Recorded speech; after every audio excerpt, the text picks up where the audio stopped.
Tu es plus grand que ça que l'on dit. Jéhovah, tu es plus grand que ça que l'on dit. Tu es plus grand que ça que l'on dit. Tu es plus grand que ça que l'on dit. Tu es excellent. Tu es plus grand que ça que l'on dit. Oh, tu es. Oh, yes, Lord. Tu es plus grand que ça que l'on dit. Tu es plus grand que ça que je pense. Jéhovah, tu es plus grand. Néhémie chapitre 8 verset 10, la Bible dit: ils leur dirent, allez manger des viandes grasses et buvez des liqueurs douces et envoyez des portions à ceux qui n'ont rien de préparé, car ce jour est consacré à notre Seigneur. Écoute bien la fin de ce verset. La Bible dit: ne vous affligez pas, car la joie de l'Éternel sera votre force. Amen. Répète après moi s'il te plaît. Ne vous affligez pas. Ne vous affligez pas. Car la joie de l'Éternel sera votre force. Veuillez vous asseoir dans la présence de Dieu.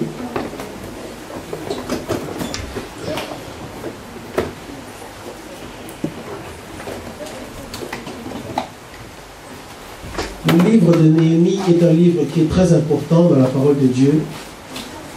Qui a déjà lu le livre de Néhémie en entier? Qui a déjà lu le livre de Néhémie en entier? 2 personnes, 3 personnes. Prends le temps de lire la Bible. Amen. Amen. La Bible dit, ils leur dirent, allez manger des viandes grasses et buvez des liqueurs douces et envoyez des portions à ceux qui n'ont rien de préparé, car ce jour est consacré à notre Seigneur. Ne vous affligez pas, car la joie de l'Éternel sera votre force. Amen. Amen. Et quand j'ai lu ce verset, je me suis arrêté sur la fin, qui dit que la joie de Dieu sera notre force. Ça veut dire qu'il y a une différence entre la joie de Dieu et les autres joies. Il dit que la joie du Seigneur sera notre force. Amen. Amen. La joie de Dieu sera notre force. Dans certains domaines, c'est vrai que la prière va nous aider.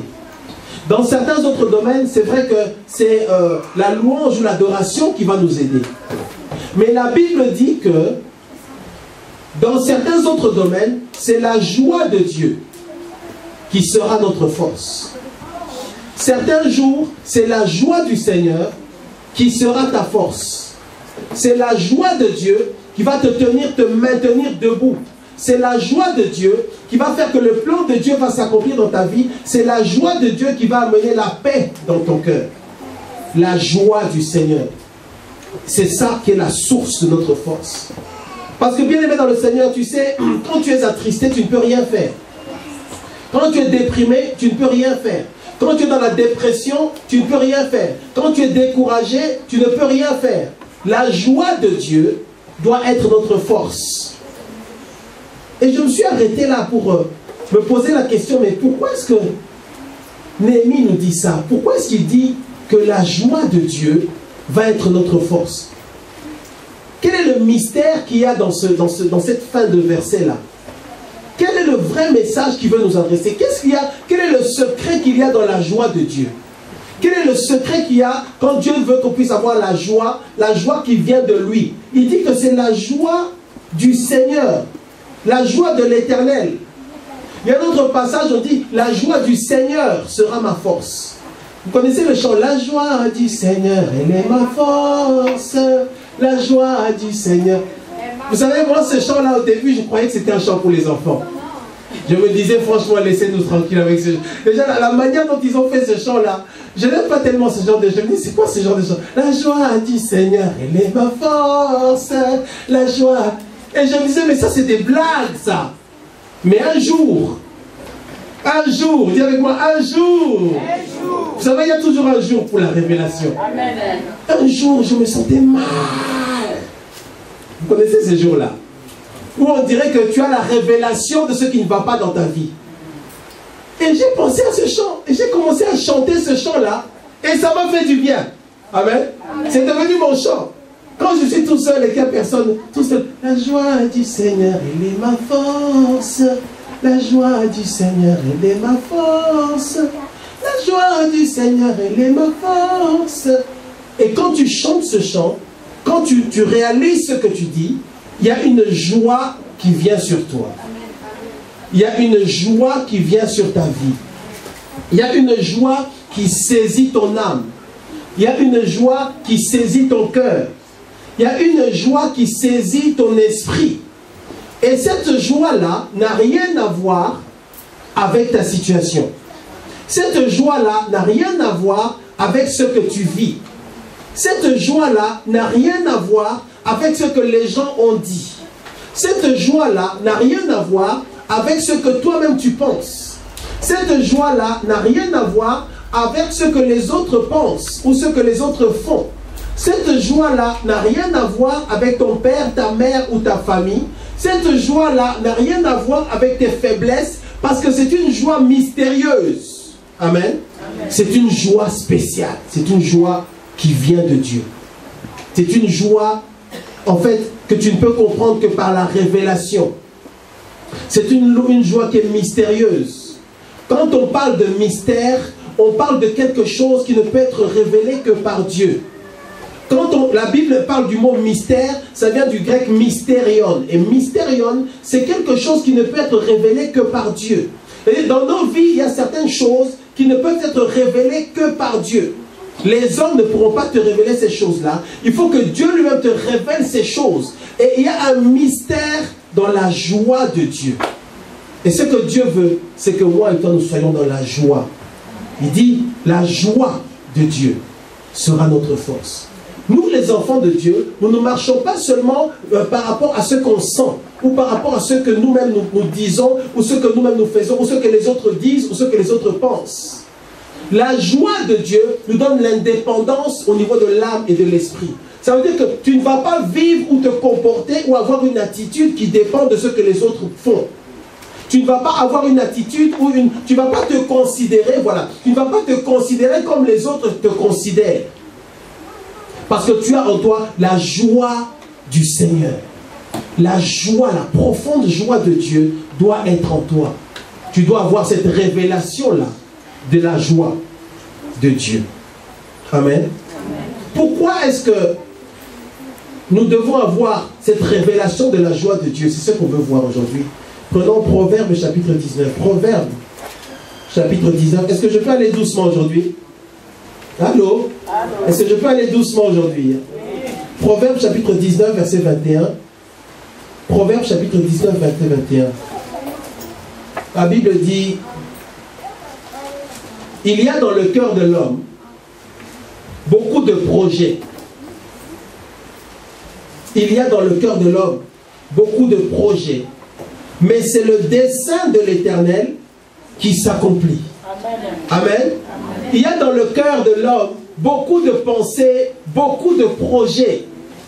Chacun dit qu'il sait ce qu'il faut.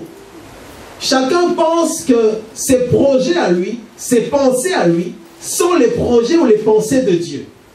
Il y a des gens, quand ils te regardent, ils ont certaines pensées. Et ils croient que leurs pensées à eux sont les pensées de Dieu. Alors que ce n'est pas le cas. Parce que Dieu a des pensées qui sont totalement différentes des pensées des hommes. Amen. Amen. Il dit, il y a dans le cœur de l'homme beaucoup de projets. C'est comme il dit, en même temps, il y a dans le cœur de l'homme beaucoup de pensées. Il y a dans le cœur de l'homme beaucoup d'options, beaucoup de choix, beaucoup de décisions, beaucoup d'orientations. Mais la Bible dit que ce qui va s'accomplir, c'est le dessein de Dieu. Ce qui va s'accomplir, c'est le plan de Dieu. Ce qui va s'accomplir, c'est la volonté de Dieu. Ce qui va s'accomplir, c'est ce que Dieu veut, ce que Dieu a dit. Ce qui va s'accomplir, c'est la parole de Dieu. C'est ça qui va s'accomplir dans ta vie. Amen. C'est la volonté de Dieu qui va s'accomplir dans ta vie. C'est pourquoi la Bible dit dans le cœur de l'homme, il y a beaucoup de projets. Mais c'est le dessein de Dieu. C'est ce que, et tu vois pourquoi est-ce que Dieu veut qu'on soit dans la joie? Dieu veut qu'on soit dans la joie parce qu'en réalité, nous n'avons pas à nous inquiéter, nous n'avons pas à nous agiter à gauche, à droite, par rapport à ce que les hommes disent ou par rapport à ce que les hommes pensent. Nous devons seulement nous attacher à Dieu parce que Dieu dit que, en fin de compte, ce qui s'accomplira, c'est mon dessein à moi. En fin de compte, ce qui s'accomplira, c'est ce que moi, Dieu, j'ai dit. Ce n'est pas ce qui se passe autour de toi, ce n'est pas ce que les gens pensent de toi. Ce qui va s'accomplir, c'est le plan que moi, Dieu, j'ai décidé pour toi. Donc, à cause de cela, ne sois pas inquiet, ne sois pas troublé à cause des attitudes des hommes, à cause de ce que les hommes disent, à cause de ce que les hommes font. Parce que bien aimé dans le Seigneur, tu sais que les hommes ne peuvent jamais te comprendre. Les hommes ne peuvent jamais comprendre qui tu es vraiment. Parce que les hommes ne peuvent voir qu'aujourd'hui. Les hommes ne peuvent voir que ce qu'ils voient aujourd'hui. Les hommes ne peuvent voir que la situation qu'ils connaissent. Mais les hommes ne peuvent pas savoir la situation qu'ils ne connaissent pas. Il y a par rapport à toi des choses qu'on voit et des choses qu'on ne voit pas. Je donne un exemple. Aujourd'hui, regardez Papa Alexandre. Aujourd'hui, je vois les chaussures qu'il a mis là. Je vois que ce sont ses chaussures. Est-ce que nous comprenons? Amen. Ce sont les chaussures qu'il a ce matin. Donc je sais que ce sont ses chaussures. C'est ce que je vois aujourd'hui. Aujourd'hui, ça, ce sont les chaussures de Papa Alexandre. Mais je ne sais pas. Je ne connais pas les autres paires de chaussures qu'il a chez lui. Est-ce que nous comprenons? Et là, maman Clémentine qui fait la... Elle dit, si tu savais les autres chaussures qu'il a chez lui. Je ne connais pas les autres paires de chaussures qu'il a chez lui. Est-ce que nous comprenons? Donc, ce qui est visible, c'est ce que je vois. Et je peux aujourd'hui dire, voilà, je connais ces chaussures. Mais je n'ai vu que les chaussures du dimanche. Je ne connais pas les chaussures qu'il met mardi, mercredi, jeudi, vendredi. Et je ne connais pas non plus les chaussures qu'il va acheter dans 6 mois. Est-ce que nous comprenons? Amen. Et je ne connais pas les chaussures qu'il achètera dans 10 ans. Ça, je ne sais pas. Et les chaussures qu'il achètera dans 10 ans, on les fabriquera que dans 4 ans. Dans 4 ans seulement, elles seront fabriquées quelque part. Et 6 ans après, lui, il va les acheter. Donc aujourd'hui, comment est-ce que je peux dire que je connais les chaussures de Papa Alexandre? Est-ce que quelqu'un comprend? Aujourd'hui, je vois... quel exemple je peux prendre parmi vous là? Aujourd'hui, je vois la chemise blanche de notre frère. N'est-ce pas? Je vois cette chemise blanche. Et je sais que c'est sa chemise. Je sais que ça lui appartient. Je peux dire que je sais en tout cas que cette chemise est à lui. Mais ce que je ne sais pas, c'est les autres vêtements qu'il a chez lui. Et je ne connais pas les vêtements qu'il achètera dans 5 ans, dans 10 ans, dans 15 ans. Donc il y a une partie de toi que les hommes connaissent. Et il y a une partie de toi que les hommes ne connaissent pas. Et Dieu dit, réjouis-toi. Dieu dit, la joie de Dieu doit être ta force. Parce que moi, Dieu, j'accomplirai dans ta vie ce que moi, Dieu, j'ai décidé. Peu importe ce que les hommes voient aujourd'hui ou pas. Parce que je suis Dieu. Et c'est pour ça qu'il dit dans le cœur de l'homme. Tu vois, quand tu penses à ces choses, tu te rends compte que nous, les hommes, on est toujours en retard par rapport à Dieu. C'est-à-dire que Dieu voit les choses d'une certaine manière parce qu'il est Dieu. Dieu voit l'ensemble. Mais nous ne voyons qu'aujourd'hui. Nous ne voyons que ce qu'on sent et ce qu'on dit aujourd'hui. Et c'est pourquoi Dieu nous dit, ne t'inquiète pas. Dieu te dit, ne t'inquiète pas, réjouis-toi. Parce que moi, Dieu, je sais que j'accomplirai dans ta vie ce que j'ai décidé de faire. Est-ce que quelqu'un peut recevoir cette parole aujourd'hui? Que Dieu accomplira dans ta vie ce que Dieu a décidé de faire. Dieu l'accomplira. Et la Bible dit que les plans que Dieu a pour nous sont des bons plans. Dieu a un projet qui est merveilleux pour nous. Dieu a un bon... La Bible dit, car je connais les projets que j'ai formés pour vous, projets de paix et non de malheur, afin de vous donner un avenir et de l'espérance. Dieu l'a dit dans sa parole. Dieu avait dit qu'il connaît les projets qu'il a pour toi. Il connaît les stratégies. Lui-même, il sait comment il va faire. Mais il est le Dieu qui est mystérieux. Pourquoi? Parce que c'est un esprit. Donc, tout ce que Dieu va faire, ça ne va pas être quelque chose que l'homme peut comprendre. Ça ne va pas être quelque chose que l'homme peut analyser ou décortiquer. Parce que ce que Dieu va faire n'est pas une action d'homme. Ce que Dieu va faire est une action spirituelle. Donc, si c'est une action spirituelle, c'est une action qui est forcément miraculeuse. C'est une action qui est forcément extraordinaire, parce que c'est un esprit qui va travailler. Est-ce que nous comprenons? Ce que Dieu va faire dans ta vie, tu ne peux pas le comprendre ou le rationaliser ou l'expliquer, parce que ce sera forcément quelque chose de surnaturel. Notre Dieu est absolument tout-puissant. Notre Dieu est absolument merveilleux.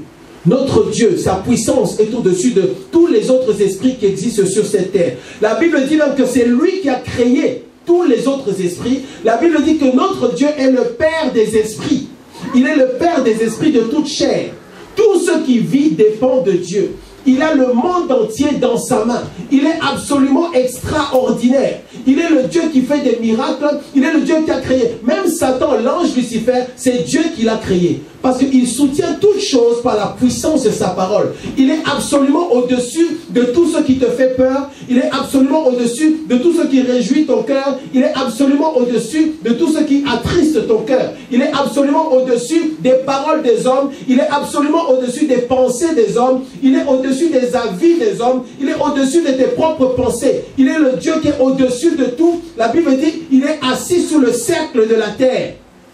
Il est le Dieu qui soutient toutes choses par sa puissance, par sa parole. Quand Dieu a créé le ciel et la terre, il n'a pas fait venir des ouvriers, il n'y a pas eu un grand chantier avec de grands engins qui déplacent ceci, avec des grues électriques, des grues qui déplacent des objets, des matériaux. Il n'a pas fait ça. La Bible dit que Dieu a seulement parlé. Dis avec moi, il a parlé. Il a seulement parlé, bien aimé. Est-ce que nous imaginons la puissance de Dieu? Dieu a seulement ouvert la bouche. Il a seulement parlé. Est-ce que nous comprenons?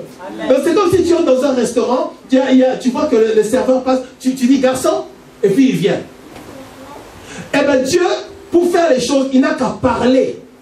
Toutes ces choses-là, ça met en évidence la parole, la puissance de Dieu.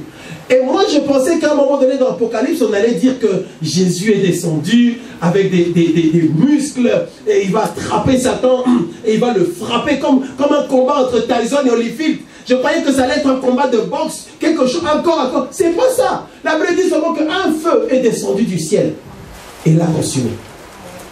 Est-ce que nous comprenons? La puissance de notre Dieu. Notre Dieu, sa puissance est au-dessus de tout ce qui te fait peur. Sa puissance est au-dessus de tout ce que tu redoutes. Sa puissance est au-dessus de la somme de toutes tes peurs. Si on prend toutes tes peurs, si on pouvait quantifier tes peurs, tout ce qui te fait peur depuis que tu étais tout petit jusqu'à ta mort, on rassemble ça en un seul élément. Ce n'est rien par rapport à la puissance de Dieu. Parce qu'il est absolument au-dessus de tout ce qui peut troubler ta vie. Au-dessus de... Il contrôle toutes choses. Il est le Dieu qui peut tout faire. La Bible dit que son nom c'est El Shaddai, le Dieu tout-puissant. Il est le rocher des âges. La Bible dit que quand il se lève, ses ennemis tremblent. La Bible dit que quand Dieu se prépare à intervenir pour toi, tes ennemis sont dans des problèmes. La Bible dit que Dieu est tellement puissant que s'il décide d'intervenir dans ta vie, il va même toucher le cœur de tes ennemis. Et tes ennemis seront d'accord avec toi et ils ouvriront la porte pour que toi tu puisses avancer. Amen. La Bible dit qu'il est tellement puissant que si lui il est avec toi, peu importe l'armée qui vient te combattre, peu importe les gens qui te combattent, peu importe leur nombre, peu importe leur puissance spirituelle, si Dieu est avec toi, tu auras la victoire dans tous les domaines de ta vie. Amen. Si Dieu seulement marche avec toi, tu auras la victoire. Il est plus puissant que toute ta famille. Il est plus puissant que tous tes ancêtres. Il est plus puissant que tous les gens qui parlent, qui blablabla, qui parlent de toi. Il est plus puissant que sa parole annule toutes les autres paroles parce qu'il est lui-même sa parole. Il s'engage dans sa parole. En fait, sa parole est tellement puissante que sa parole, la Bible dit, sa parole s'est faite chair. Sa parole s'est transformée. Elle est devenue un homme. Est-ce que toi, tu peux parler, tu peux dire quelque chose qui va faire que... Est-ce que si on t'amène devant le Rhône, là, devant le Rhône, on te dit seulement, bon, on te laisse ça pendant 10 ans. On te laisse là pendant 50 ans devant le Rhône. On te dit, voilà, dis quelque chose. Dis seulement quelque chose que l'eau puisse bouger un peu. Un peu seulement. Tu ne vas rien faire. Non. Nous, on n'allons rien faire. Mais lui, sa parole est tellement puissante. Il a pris seulement un bâton. Il a donné ce bâton à Moïse. En fait, disons, il a pris le bâton que Moïse avait. Il a pris le bâton que Moïse avait. Il dit à Moïse, prends ce bâton et jette-le par terre. Moïse prend le bâton, Moïse jette le bâton par terre. Là, il dit que ça s'est transformé en un serpent. Dieu nous montre qu'il est plus puissant que tout ce qui nous fait peur. Il peut le contrôler, il peut le modifier, il peut le bloquer et le paralyser. La Bible dit que c'est devenu un serpent. La Bible dit que Dieu lui dit, pour lui montrer que regarde, si je suis avec toi, tu peux faire des exploits. Si je suis avec toi, tu peux faire de grandes choses. Si je suis seulement avec toi, tu vis dans le surnaturel parce que seulement moi je suis ton Dieu. Dieu lui dit, saisis-le par la queue. La Bible dit qu'il a saisi le serpent par la queue. La Bible dit que c'est redevenu un bâton. Il a repris son bâton. Il a repris son bâton. Donc il marchait avec son bâton. Et il savait que le Dieu que je sers, un jour a transformé ce bâton et c'est devenu un serpent. Ton Dieu est absolument extraordinaire. Amen. Ton Dieu est absolument au-dessus de tout. Au-dessus de tout, il y a ton Dieu. Et c'est pourquoi c'est important parfois qu'on prenne 5 minutes, 10 minutes, seulement pour réaliser ça. Pour qu'on arrête de trembler. Pour qu'on arrête de nous inquiéter. Pour qu'on arrête d'avoir une vie chrétienne comme un caméléon. Tu changes tout le temps, tu changes tout le temps de couleur, tu changes tout le temps parce que tu trembles. Mais Dieu dit, je suis le même hier, aujourd'hui et éternellement. Il dit qu'il est le Dieu qui ne change pas. Donc bien aimé, le Dieu que nous prions aujourd'hui, c'est le même Dieu qui a parlé à Moïse au travers du buisson ardent. Le même Dieu. Le Dieu que nous prions aujourd'hui, c'est le même Dieu, c'est lui qui avait dit à Abraham, sors de la maison de ton père, sors de ta patrie et va dans un autre pays que je te montrerai. Le Dieu que nous prions aujourd'hui, c'est le Dieu qui avait dit un jour à Abraham, je veux que tu prennes ton fils Isaac, ton unique, et que tu ailles le sacrifier là-bas, me l'offrir en holocauste. C'est le même Dieu. Le Dieu que nous prions. C'est lui, ça veut dire sa parole s'est faite chair. Jésus est venu. Ça veut dire que Jésus a ressuscité Lazare d'entre les morts. C'est le même Dieu. Il est le même hier, aujourd'hui et éternellement. Et ce Dieu-là n'a pas changé. Il ne change pas. Il n'a jamais changé. Il n'a pas changé. Il est là, c'est là exactement le même esprit, la même personne. Amen. Amen. Et ce Dieu-là, c'est ton Dieu. C'est le Dieu qui t'a sauvé. C'est le Dieu qui t'a donné la vie éternelle. C'est le Dieu qui te dit comment tu dois marcher.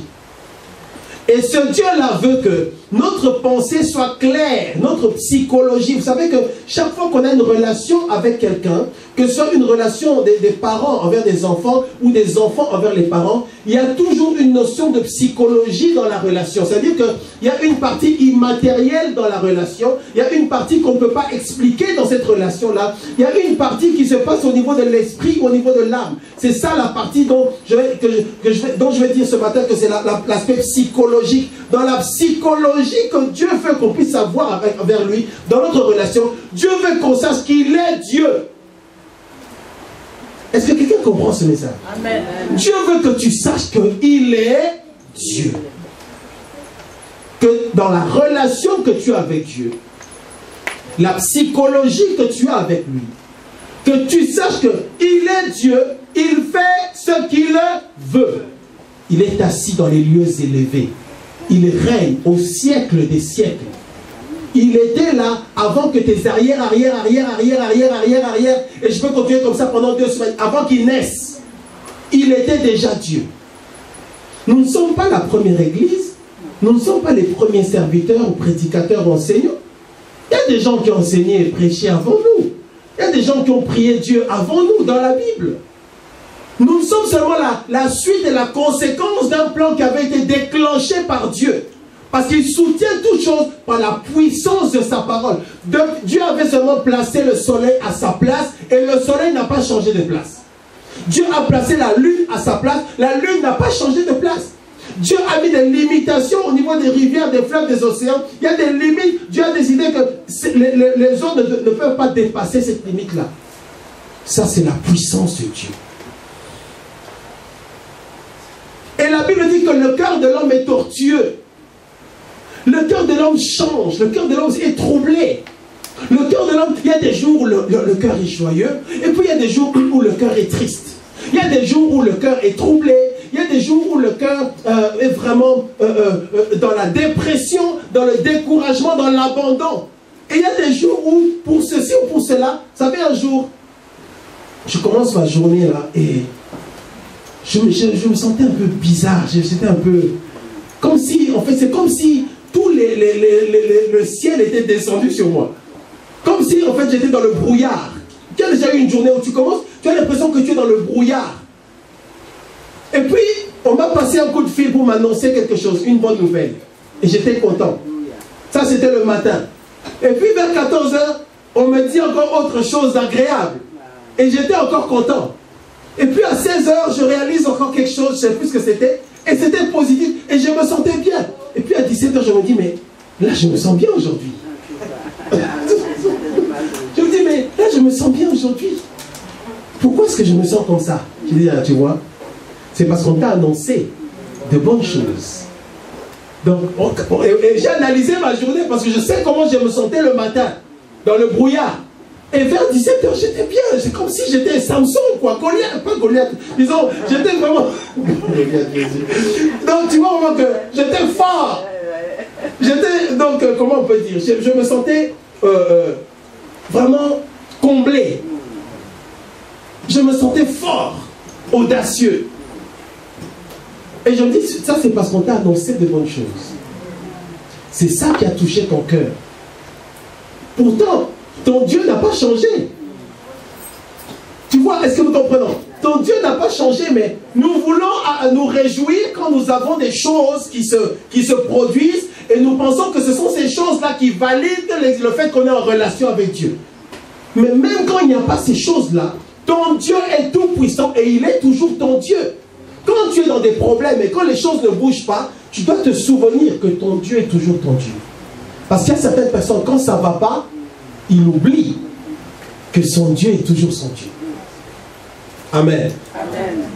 Psaume chapitre 37. Psaume chapitre 37. Dis à ton voisin, Dieu est Dieu. Psaume chapitre 37, verset 13. Psaume chapitre 37, verset 13. Et vous savez que la Bible dit, heureux l'homme qui ne marche pas selon le conseil des méchants, tout ça, n'est-ce pas? Et vous savez que la Bible dit qu'il n'est pas avec les moqueurs. Il ne s'assoit pas sur le banc des moqueurs. Nous connaissons ce passage dans les psaumes, n'est-ce pas? Il ne veut pas qu'on soit parmi ceux qui se moquent. Dieu n'aime pas. Vous savez qu'il y a certains chrétiens qui sont terribles quand il faut se moquer. Si tu as l'habitude de te moquer des gens, arrête parce que ce n'est pas bien. Amen. Amen. Hein? Se moquer des gens. Il y a certaines personnes, s'il apprend que toi, chrétien, tu es assis sur la même chaise que lui, sur le même banc que lui, s'il apprend qu'il t'arrive ceci ou cela, il va se moquer de toi. Pourtant, quand on vient à l'église, tout le monde est en train de prier, tout le monde chasse les démons. Mais quand tu apprends que ton frère a telle ou telle faiblesse, derrière tu te moques et ce n'est pas bien. Amen. Je ferme la parenthèse. Dieu dit qu'il ne veut pas que nous, les enfants de Dieu, on puisse se moquer. Mais lui-même, Dieu, il se moque. Allô? Allô? Notre Dieu, il se moque. Oui, mais pasteur, qu'est-ce que tu dis? Comment ça? Dieu se moque. Psaume 37, 17. Psaume 37, 13. Regarde, Psaume chapitre 37, verset 13. La Bible dit, le Seigneur se rit du méchant, car il voit que son jour arrive. Donc, celui qui est méchant, celui qui est ton ennemi, la Bible dit que Dieu se rit de lui. Donc, quand Dieu le regarde, Dieu se moque de lui. Parce que Dieu connaît sa puissance. Et Dieu sait que tes ennemis, là, en réalité, ils courent un grave danger. Ton Dieu est tellement puissant qu'il se moque de tes ennemis alors que toi tu trembles. Alors que toi tu es en train de pleurer. Est-ce que quelqu'un entend bien ce qu'on dit ce matin? Amen. Dieu se moque de tes ennemis parce qu'il connaît sa puissance. Il sait qu'il est au-dessus de tout. La Bible dit, le Seigneur se rit du méchant. car il voit que son jour arrive. Psaume chapitre 2, Psaume chapitre 2. Regarde Psaume chapitre 2, verset 4. Psaume chapitre 2, verset 4. La Bible dit, celui qui siège dans les cieux rit. Le Seigneur se... Oh, Psaume chapitre 2, verset 4. Le Seigneur se moque. Amen. Dieu se moque d'eux. C'est pourquoi Dieu dit, réjouissez-vous dans le Seigneur. Amen. C'est pourquoi Dieu dit, réjouissez-vous toujours dans le Seigneur. L'apôtre dit, je le répète, réjouissez-vous. Et dans Néhémie, il dit, la joie du Seigneur sera notre force. Pourquoi est-ce que la joie du Seigneur sera ta force? Parce que ton Dieu est au-dessus de tout ce qui menace ta vie. Toi, tu te réjouis parce que tu as de l'assurance par rapport à la puissance de Dieu. Tu te réjouis parce que tu sais que ton Dieu contrôle même tes ennemis. Ton Dieu les contrôle. Et la Bible dit que Dieu se moque d'eux. Parce que sa puissance est là. Parce qu'il est le Dieu qui ne change pas. La même puissance qu'il a développée pour construire, pour bâtir, pour, disons, créer le monde, c'est la même puissance qui manifeste aujourd'hui. La puissance de la création, la puissance de la domination, la puissance du contrôle. Le contrôle que Satan essaie d'exercer sur ta vie, en réalité, c'est une violation. Parce que la seule personne qui soit souveraine et qui doit vraiment contrôler toutes choses, c'est Dieu. Parce que la Bible dit qu'il contrôle toutes choses par la puissance de sa parole. Celui qui doit avoir le vrai esprit de contrôle, ou l'esprit de contrôle normal, c'est l'esprit de Dieu. L'esprit de contrôle que nous chassons, c'est un esprit maléfique parce qu'il ne veut pas contrôler ta vie selon ou par rapport à la parole de Dieu, la volonté de Dieu. Il veut accomplir la volonté du diable. C'est ça le mauvais esprit de contrôle. Mais nous devons être contrôlés par le Saint-Esprit. Et la Bible dit, réjouissez-vous dans le Seigneur. Il dit que la joie de Dieu sera ta force.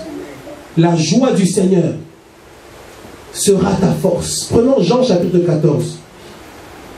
Jean chapitre 14, j'espère que tu notes tous ces versets-là.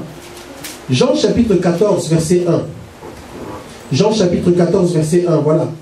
La Bible dit, Jean chapitre 14, verset 1. Est-ce qu'on peut le lire ensemble à haute voix? Jean chapitre 14, verset 1, 1, 2, 3. Que votre cœur ne se trouble point. Croyez en Dieu et croyez en moi. Que votre cœur ne se trouble point. Qui peut répéter encore? Que votre cœur ne se trouble point. Croyez en Dieu et croyez. Encore une fois, que votre cœur ne se trouble point. Croyez en Dieu et croyez en moi. On peut le répéter 10 fois, mais dans une semaine. Dans une semaine. On peut le répéter 50 fois. Vous savez, à l'école, nous, à l'époque, enfin à l'époque, on n'est pas vieux, mais disons, quand on était à l'école, je ne sais pas si on le fait encore aujourd'hui, quand tu avais fait quelque chose, quand on devait te punir, parfois, une des punitions, c'était que tu écriras cette phrase-là 100 fois ou 200 fois.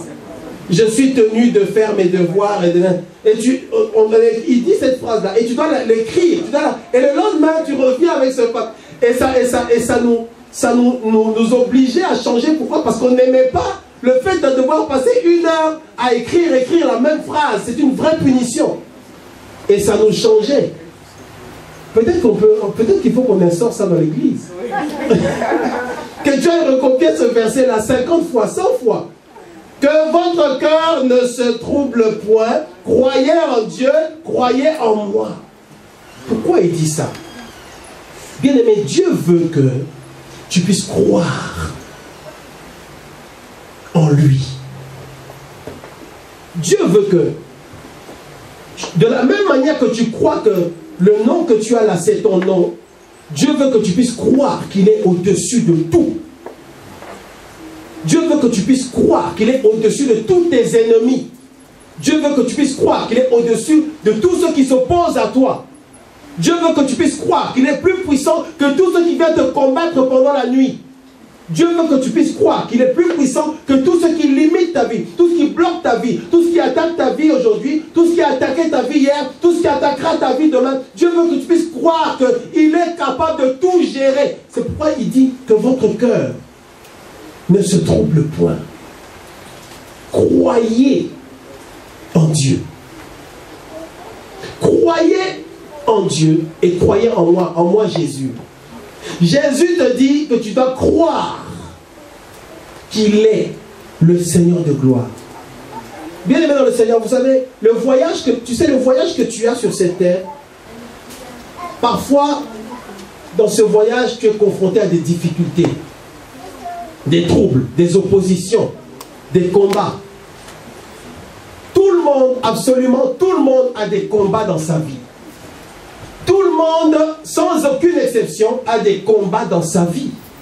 Parce que Satan ne va pas te laisser étendre ta main comme ça, prendre un verre d'eau et commencer à l'amener doucement, doucement, doucement, doucement, doucement, doucement, doucement, doucement, doucement jusqu'à ta bouche. Et commencer à boire, boire, boire, boire, boire. Et puis quand tu as fini de boire, il te laisse redescendre ton bras tout doucement et poser le verre à sa place. Satan ne va pas te laisser faire ça. Il va te combattre. Mais Dieu est au-dessus de Satan. Il est au-dessus de lui. Il est beaucoup plus puissant que lui. En fait, on ne peut même pas comparer Dieu et l'ennemi. C'est comme si tu essaies de comparer... quel exemple tu peux prendre? C'est comme si tu essaies de comparer l'ongle d'une fourmi avec... disons, un dinosaure, un grand dinosaure. Et d'ailleurs, la comparaison n'est même pas bonne. Parce que tu compares le créateur à la créature. Tu ne peux pas faire ça. Le fait de nous inquiéter de temps en temps, ou d'une certaine manière, s'inquiéter quelque part, c'est insulter Dieu. Allô? Quand tu t'inquiètes, quelque part, c'est comme si tu dis, Seigneur, je ne pense pas que tu sois assez puissant pour faire ceci ou faire cela dans ma vie. C'est pour ça, en réalité, que tu t'inquiètes. Inconsciemment, tu es en train de dire, je ne suis pas sûr que Dieu soit capable d'agir dans ma vie. Mais la Bible dit, la joie du Seigneur sera votre force. La joie du Seigneur qui est basée sur le fait que tu sais que Dieu fera dans ta vie ce qu'il a décidé de faire.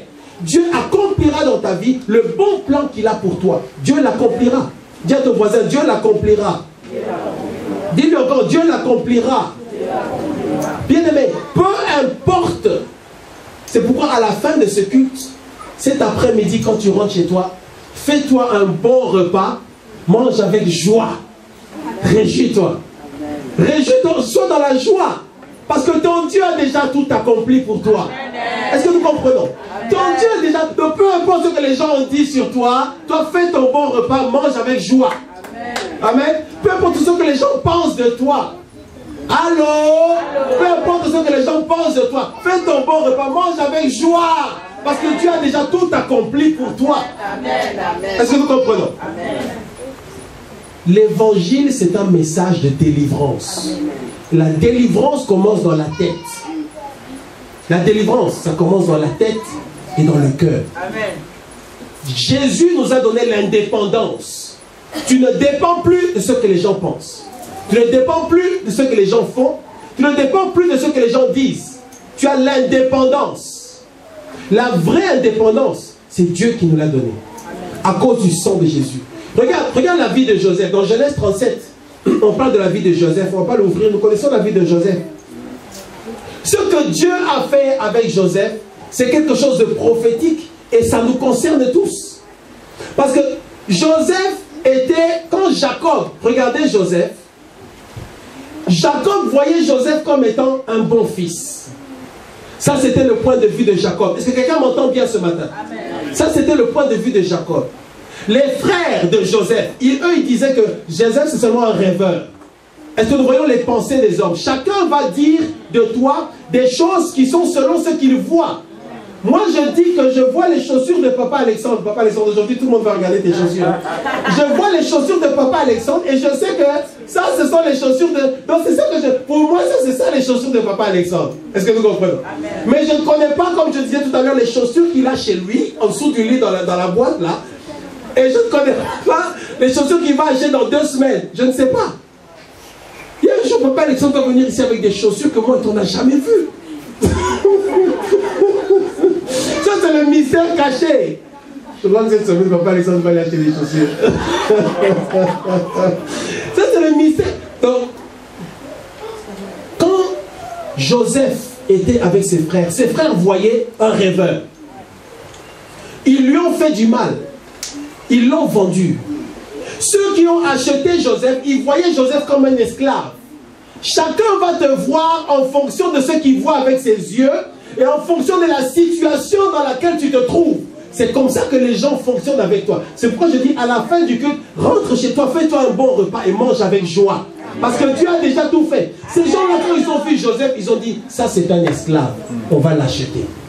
Donc il y en a un qui a dit, ça c'est un bon fils. Les autres ont dit, ça c'est un rêveur. Les acheteurs, ils ont dit, ça c'est un esclave. Quand il travaillait chez Potiphar, la femme de Potiphar, elle a vu un bel homme. Elle dit, ça c'est quelqu'un qui est un amant potentiel. C'est ça qu'elle a vu. C'était la révélation qu'elle a fait. Chacun te jugera en fonction de ce qu'il voit. Est-ce que nous comprenons? Amen. On l'a mis Joseph en prison. Ceux qui étaient avec Joseph en prison, ils disent ça c'est seulement un prisonnier. Les gens, c'est ça. Ils vont te voir en fonction de ce que tu vis, en fonction de la situation dans laquelle tu vis. Est-ce que nous comprenons? Amen. Mais quand Pharaon a eu son rêve là, Pharaon a eu la révélation que ça, ce n'est pas seulement un prisonnier. Ça, ce n'est pas seulement un prisonnier. Ça, c'est un enfant de Dieu qui a le Saint-Esprit, l'esprit de la révélation. Amen. Donc, quelle était l'erreur de tous ceux qui étaient avant là? Ils ont vu Joseph selon ce qu'ils voyaient eux.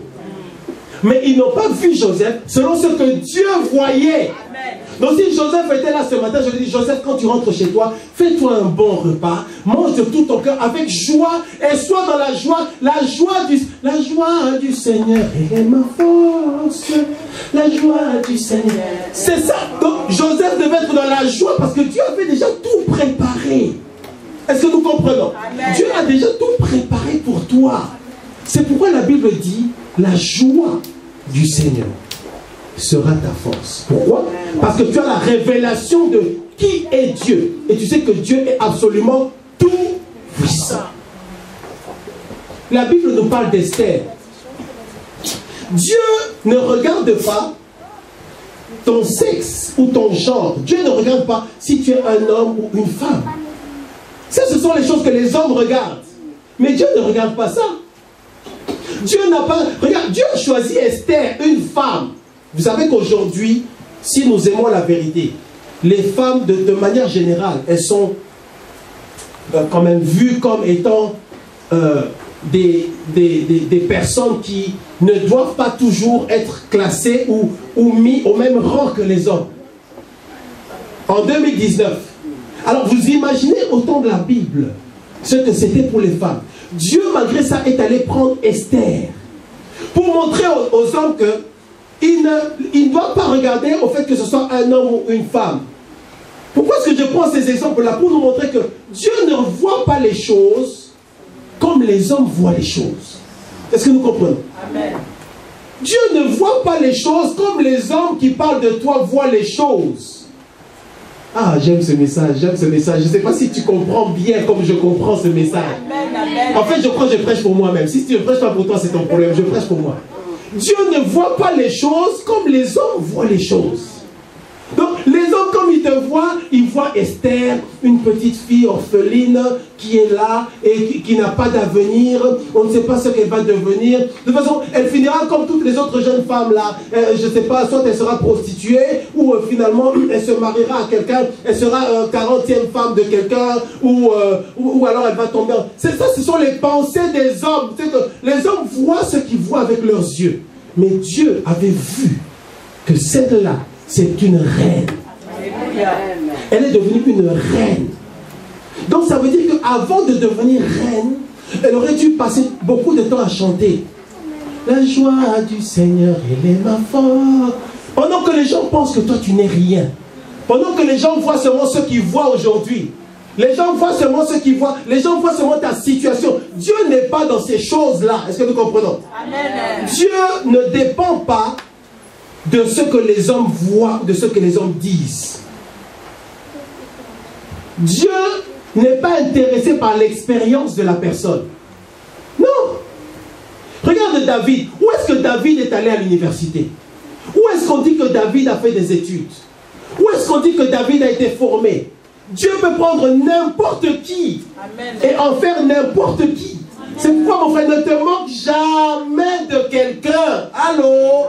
Ne méprise jamais personne. Parce que tu ne sais pas ce que Dieu va faire avec ton frère. Tu ne sais pas. Personne, il ne savait pas ce que Dieu allait faire avec Joseph. Il ne savait pas. C'est pourquoi il dit, la joie du Seigneur sera votre force. Parce que tu sais que ce que Dieu a pour moi, personne ne pourra l'enlever. Peu importe ce que je vis aujourd'hui, peu importe ce que les gens voient de moi aujourd'hui, ça ne dépend pas de ce que les hommes disent ou voient ou ma situation. Ça dépend de ce que Dieu a décidé, parce que c'est lui-même qui va accomplir sa volonté. Est-ce que nous comprenons? Quand le prophète est venu dans la maison de David, la Bible dit que il n'a pas pensé à David. Personne n'a pensé à David. Les gens considéraient que non, prenez qui vous voulez, mais pas lui. Non, pas lui. Bien-aimé dans le Seigneur, est-ce que tu sais que ça fait mal au cœur? Ça attriste. Ça amène une forme de souffrance dans le cœur. Quand tu te rends compte qu'on ne te considère pas. Est-ce que nous savons ça? Quand tu es rejeté, ça fait souffrir. Quand tu n'es pas considéré, ça fait souffrir. Il y avait une forme de souffrance. Ces gens-là n'ont pas... Non. Et vous savez, le Dieu que moi je sers, c'est le Dieu de la Bible. Amen. C'est le Dieu qui chante. Il ne voit pas comme les gens voient. Donc pendant qu'on est en train de te mépriser, pendant que les gens voient ce qu'ils voient aujourd'hui, pendant qu'on regarde les chaussures de papa Alexandre, tu as déjà vu les chaussures qui sont à la maison. Dieu sait que vous voyez les chaussures de papa Alexandre, vous dites, non, lui, ses chaussures, c'est seulement cette couleur-là. Mais il y a une autre couleur chez lui à la maison que Dieu connaît, que toi tu ne connais pas, qui sera révélée plus tard. Donc pendant que les gens te voient comme tu es là, Dieu, lui, il voit autre chose. Dis avec moi, autre chose. Quelque chose qui sera révélé plus tard. Dieu veut que pour le moment tu te réjouisses. Les gens, ils voyaient que David c'était seulement un petit berger. Un petit, tu vois notre Dieu vraiment absolument terrible. Il a pris un petit berger, un petit garçon qui était là avec les animaux, il sentait. Mais Dieu a fait de lui un roi dans le palais. Le plus grand roi d'Israël était là devant eux, mais il ne l'avait pas vu. Quand Dieu a déposé quelque chose en toi, Dieu ne va pas le manifester tout de suite. Non, non. Dieu te cache. Une des techniques et des stratégies de Dieu, c'est quoi? C'est de cacher les choses. Il cache ta vie. Il cache comme ça. On ne voit pas le micro. Mais le micro est là. Est-ce qu'on voit le micro? Non. On ne voit pas le micro. Dieu sait ce qu'il fait. On ne voit pas. Dieu te cache. Certains d'entre vous, Dieu vous a caché. Dieu t'a caché comme ça. Les gens voient seulement ça, ils disent non, c'est rouge. Non, c'est rouge, c'est juste, c'est tout. On voit juste, c'est juste rouge. On voit seulement ce qu'on voit. Tu es caché. Dieu cache les choses. La royauté qu'il avait déposée dans le roi David, dans David, ce petit garçon-là, elle était cachée. Elle n'était pas encore révélée. Est-ce que tu comprends l'enseignement? Amen. Ce n'était pas révélé, c'était caché. Notre Dieu, c'est le Dieu qui cache les choses. C'est pourquoi, avant de parler de quelqu'un, fais attention. Parce que tu ne sais pas ce qui est caché. Tu ne sais pas ce qui est caché. Dieu ne dépend pas de l'expérience. Parce que quand Dieu t'a choisi, lui-même, c'est lui-même qui va agir. Donc Dieu n'a pas besoin que tu passes 50 ans d'université pour le servir. Allô? Parce que ce n'est pas toi qui vas faire les choses, c'est l'Esprit de Dieu en toi qui va faire les choses. La puissance du Saint-Esprit. L'Esprit de Dieu te couvrira et tu enfanteras. Ce n'est pas toi-même qui vas le faire. Tu vas le faire si l'Esprit de Dieu te couvre.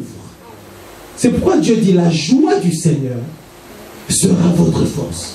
Donc ce que toi et moi on doit faire, c'est seulement chercher la communion avec le Saint-Esprit. Parce que c'est l'Esprit de Dieu qui va faire toutes choses. Dieu ne se soucie pas de l'âge. Non. Si tu regardes, on n'a pas le temps de regarder les versets. Si tu regardes l'histoire d'Abraham, Abraham avait plus de 100 ans quand il a vécu l'accomplissement de la promesse de Dieu dans sa vie. Dieu ne se soucie pas de l'âge. Allô? Allô? Que tu aies 50 ans, 30 ans, 60 ans, 6000 ans. Dieu n'est pas dans ces choses-là. Ce que Dieu a dit pour ta vie va s'accomplir pendant que tu es là en train de vivre. C'est ça la foi que tu dois avoir, l'assurance que tu dois avoir. Il avait dit à Abraham, je ferai de toi une grande nation. Je ferai de toi, je te multiplierai à l'infini. Bien aimé, est-ce que tu sais que ça a commencé pendant qu'Abraham était en vie? Mais est-ce que tu sais que jusqu'à aujourd'hui, Dieu est encore en train d'accomplir ce qu'il avait dit à Abraham? Parce que toi, tu es un enfant, une enfant d'Abraham. Parce que tu te connectes à Dieu par la même foi que celle qu'Abraham avait vis-à-vis de Dieu. Nous sommes des enfants spirituels d'Abraham. Dieu ne se soucie pas de l'âge. Ne te dit pas non, moi, regarde l'âge que j'ai, je ne pense pas. Parfois, je suis attristé quand je vois certaines personnes qui ont un certain âge. Tu sens qu'on lève un peu le pied. Oh non, bon, vous êtes encore fort. Ça, c'est pour vous. Mais vous êtes fort. C'est pour ceux qui sont plus jeunes. Mensonge. Mensonge. Peu importe ton âge. Dis avec moi, peu importe mon âge. Peu importe mon âge. L'Esprit de Dieu peut travailler en moi. Dieu ne se soucie pas de l'âge. Dieu ne se soucie pas de ton passé. Dieu n'est pas limité par ton passé. Si Dieu était limité par ton passé, le passé, Dieu n'allait pas utiliser Paul. Est-ce que vous savez qui était Paul?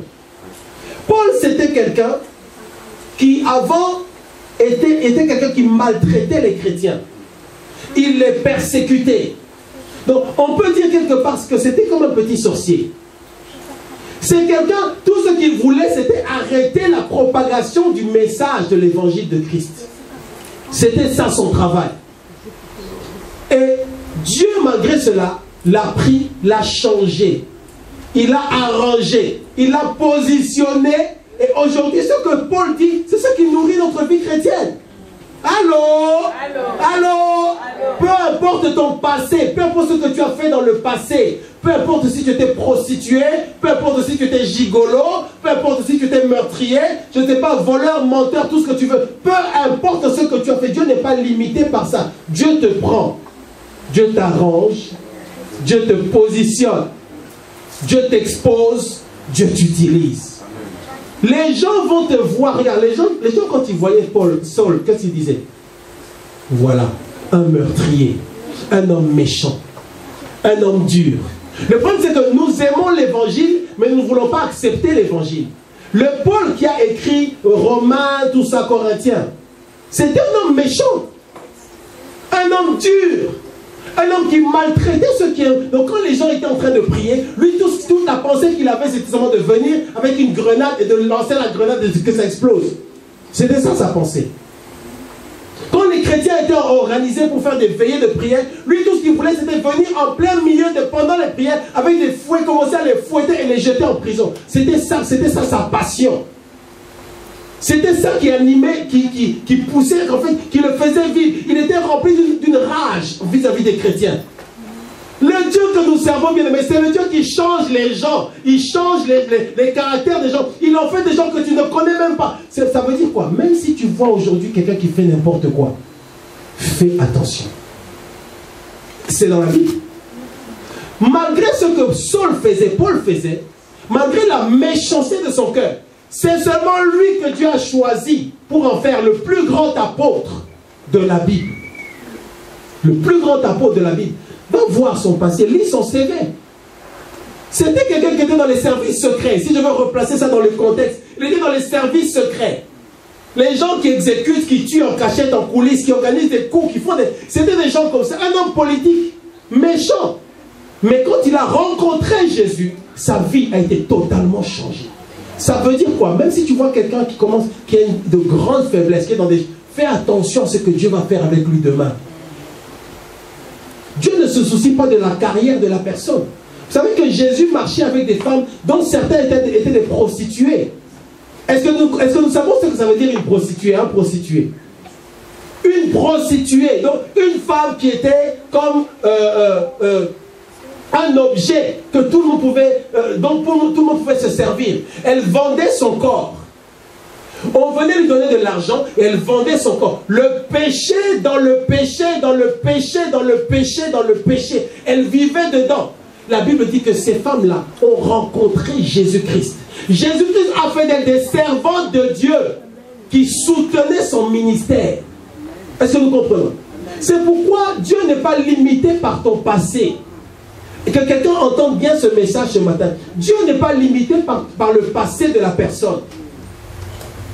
Dieu est tout puissant pour changer les choses, pour changer les gens, pour changer les destinées, pour changer les vies des uns et des autres. Ne te moque pas de ton frère à gauche, à droite, parce que tu ne sais pas ce que Dieu va faire avec lui. Tu ne sais pas. C'est pourquoi toi aussi ne sois pas inquiet, ne sois pas troublé par rapport à ce qui se passe dans ta vie, ne sois pas troublé par rapport à ce que les gens voient. Les gens voient seulement les chaussures que tu as aujourd'hui. Est-ce que nous comprenons? Les gens voient seulement les vêtements que tu as aujourd'hui. Les gens voient seulement ce qu'ils voient aujourd'hui de toi. Les gens voient seulement le Joseph qui est en prison. Les gens voient seulement David qui est en train de courir derrière les brebis. Les gens voient seulement cette situation que tu vis. Mais les gens ne voient pas ce que Dieu va faire avec toi demain. Quand Dieu va enlever ce qu'il avait mis sur toi pour te cacher. Quand il va te révéler. Quand tu deviendras qui Dieu avait dit que tu vas être. C'est pourquoi la Bible dit: la joie du Seigneur sera votre force. Amen. La joie de Dieu doit animer, entretenir ton âme et ton esprit. La joie de Dieu, peu importe ce que les gens pensent de toi, la joie de Dieu, tu rentres chez toi, tu te fais un bon repas, tu manges avec joie. Ne sois plus troublé par ce que les gens disent, ne sois plus troublé par les situations que tu vis, ne sois plus troublé par les attitudes des gens. Il y a des gens qui ont des attitudes envers toi. Donc si tu fais attention avec ça, tu vas penser que toi tu es un échec. Tu vas penser que rien de bon ne peut sortir de toi. Dans la Bible, on parle, on dit y a-t-il quelque chose de bon qui peut sortir de cet endroit-là? Y a-t-il quelque chose de bon qui peut sortir? Il y a des gens qui parlent comme ça de ta vie. Ça, c'est la méchanceté inconsciente des hommes. Y a-t-il quelque chose de bon qui peut sortir de cette personne-là? Vraiment. Mais Dieu dit, oui, il y a quelque chose de bon qui sortira de la personne. Parce que c'est mon fils, parce que c'est ma fille. Dieu dit, il y a quelque chose de bon qui va sortir de toi. Bien-aimé dans le Seigneur, toi qui entends ce message ce soir, sache que Dieu a mis quelque chose de bon en toi. Amen. Fais comme ça, Dieu a mis quelque chose de bon. Qu'on ne se moque pas de moi, qu'on ne méprise pas. Dieu a mis des trésors en toi. Dieu pour le moment les a seulement cachés. On ne voit pas. Mais Dieu va te révéler plus tard. Ça c'est la puissance de la parole de Dieu. Il y a des choses que Dieu a déjà positionnées. Ces choses-là, c'est pas comme si ça va venir demain, c'est déjà en toi. Au temps de Dieu, qu'est-ce que Dieu fait? Il enlève le voile. Aujourd'hui, les gens te regardent avec un voile. Il y a un voile. Le voile, peut-être, c'est ta situation. Le voile, c'est tes défauts. Le voile, c'est ton caractère. Le voile, c'est les choses que tu n'arrives pas à faire. Tes combats spirituels. C'est le voile. Mais les gens peuvent seulement voir le voile. Tu vois, ce qui est étonnant avec les hommes, c'est que les hommes peuvent voir seulement le voile. Et puis, ça s'arrête là. Mais Dieu, il peut enlever le voile. Les hommes sont experts pour voir le voile. C'est-à-dire voir les défauts, voir ce qui ne va pas. Mais Dieu, non seulement il voit le voile, mais il enlève. Dis avec moi que Dieu enlève le voile sur ma vie. Dis Jésus, enlève le voile sur moi. Quand Dieu va enlever le voile, bien aimé, tu es quelqu'un, tu es une bonne personne. Tu es quelqu'un qui a la bénédiction de Dieu, la faveur de Dieu est sur toi. La grâce de Dieu est sur ta vie. Dieu a envoyé son fils Jésus pour mourir à la croix, pour que tu aies accès à la joie, à la paix.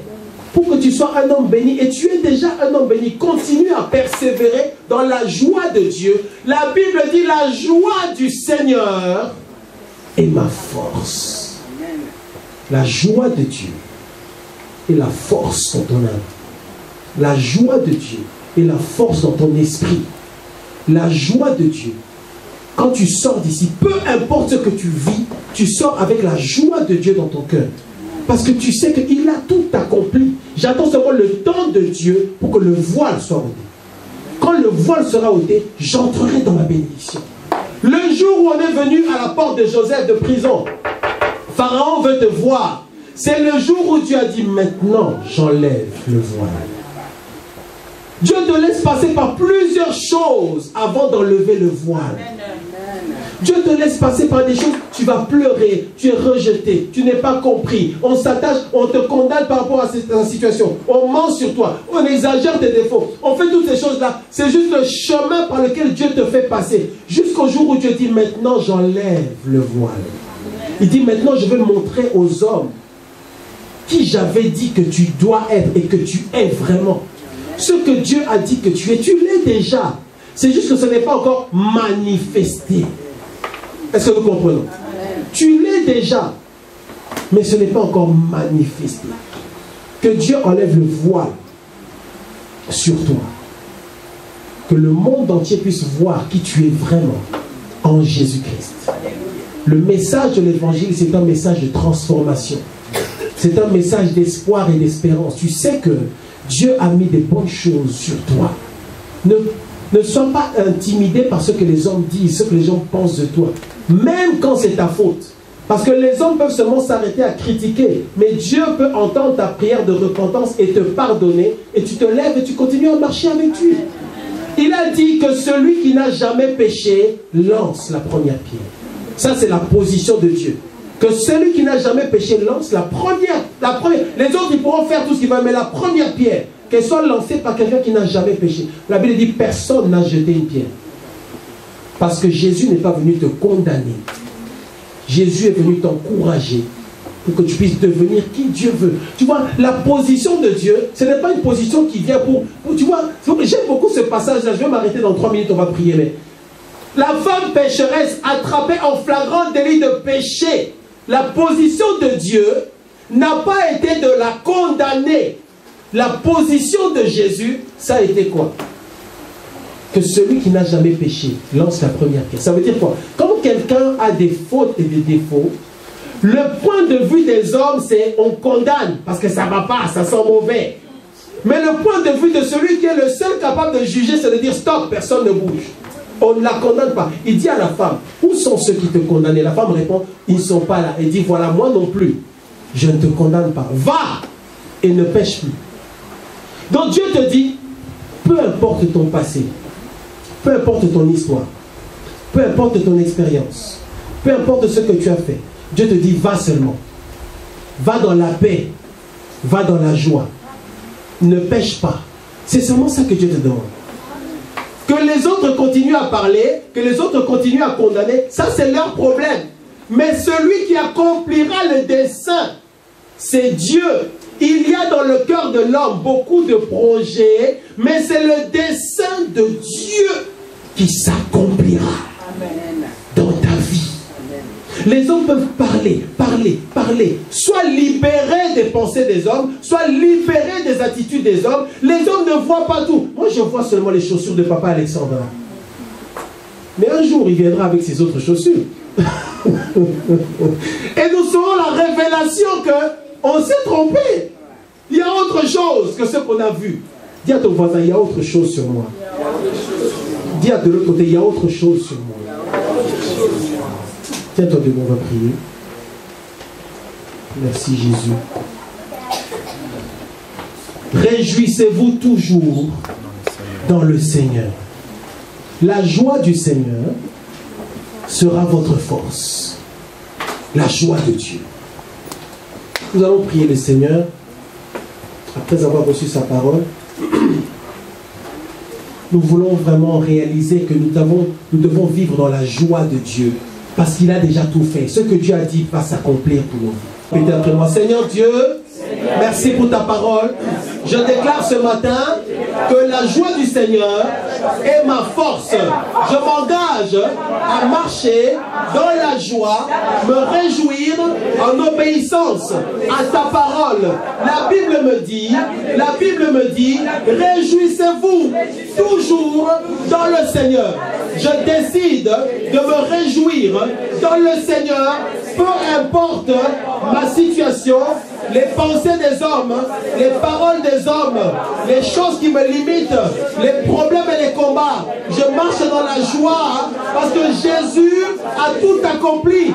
Je suis dans la joie parce que mon espérance est basée sur la puissance de Dieu.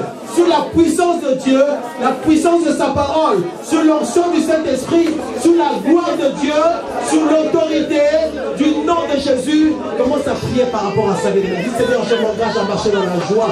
Je ne veux plus m'inquiéter.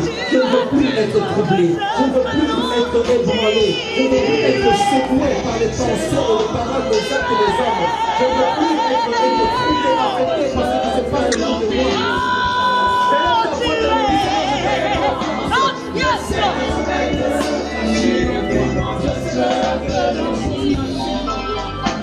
Tu es plus grand que ça que je pense. Jéhovah, tu es plus grand.